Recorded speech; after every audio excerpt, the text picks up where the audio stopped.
धन्यवाद सभापति महोदय। सरकार को मैं पहले बधाई देना चाहता हूं कि वंदे मातरम के 150 लिखे जाने के 150 वर्ष पूरे होने पे उन्होंने चर्चा कराई।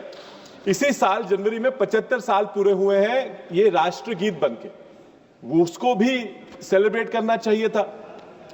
पिछले 2021 में 125 वर्ष पूरे हुए जब पहली बार गुरुदेव जी ने ये गाना गाया था। 125 बार, 125 साल हो गए, उसे भी सेलिब्रेट करना चाहिए था। लेकिन शायद उस वक्त बंगाल के चुनाव नहीं थे तो उन्हें यह जरूरत महसूस नहीं हुई।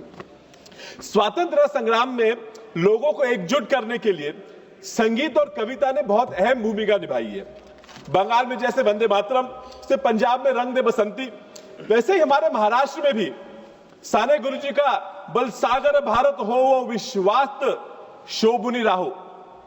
हमारे सांगली के जीडी माडगुड़कर साहब, गदी माडगुड़कर साहब ने कहा था, वेद मंत्रा हूं ना आम्हा वंदे वंदे मातरम।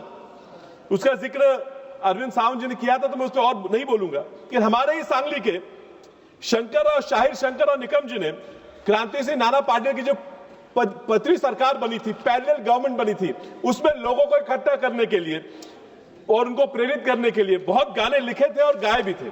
मेरे दादा वसंत दादा पाटिल जी जब अंग्रेजों से लड़े थे और छाती पे सीने पे गोली झली थी, तब उन्हें भी वंदे मातरम और गीतों से प्रेरणा मिली होगी। इन गीतों ने देश के आम दुश्मन अंग्रेज इनके खिलाफ लड़ने के लिए देश को एकजुट करने का काम किया था। दुर्भाग्य यह है कि उन्हीं गीतों का प्रयोग आज सरकार लोगों को बांटने में और डिवाइड करने में कर रही है। मैं सत्ता पक्ष के कई स्पीकर्स की मैं सुन रहा था।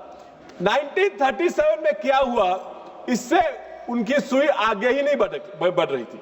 किसने क्या काटा, किसने कितना चर्चा हुई, इसी पे बात चल रही थी। हमें 150 साल पहले लिखे गए 2 छंदों का जश्न मनाना चाहिए था। जो 4 श्लोक 1882 में हुए हैं, उनको 150 साल पूरे होने के लिए अभी मात्र 7 वर्ष बाकी है। 7 साल बाद वो बाकी की चर्चा हो सकती थी, लेकिन शायद सरकार समझती कि 7 साल बाद वो सत्ता में नहीं रहेंगे, इसलिए अभी चर्चा कर रहे हैं। तो जन गण मन भी एक लंबी कविता का हमने एक हिस्सा वहां लिया गया है। वैसे ही हमारे राजनीतिक विचार कैसे भी हो, पार्टी अलग अलग हो, लेकिन महाराष्ट्र में भी जय जय महाराष्ट्र माझा को राज्य गीत, राज्य गान बनाने का काम एकनाथ शिंदे साहब मुख्यमंत्री थे तब किया था, उनको मैं बधाई देता हूं। लेकिन उस कविता की वो जो जय जय महाराष्ट्र, उसका भी एक अंग almost coming, I am not speaking, उसका एक अंग उन्होंने काट दिया था। हमने क्या उनके मंसूबे पर शक किया? नहीं। विच इज व्हाई से सरकार की ये जो आज चर्चा है, इस पे कोई संदेह निर्माण होता है। The fact is sir, I am concluding, I won't take too much of time. The fact is that the youth of today, they want to stop this petty politics. They want you to talk about the nation. They want you to talk about the future of the country, the future of the youth. They want you to talk about education. They want you to talk about health. They want you to talk about unemployment. They want you to talk about pollution. There are so many things that they want you to talk about. Unfortunately, the government does not understand. I really hope that they do, क्योंकि अगर ये ना समझ पाए तो ये देर दूर नहीं कि उनको वहां से उठकर यहाँ आना पड़ेगा। धन्यवाद। धन्यवाद बहुत।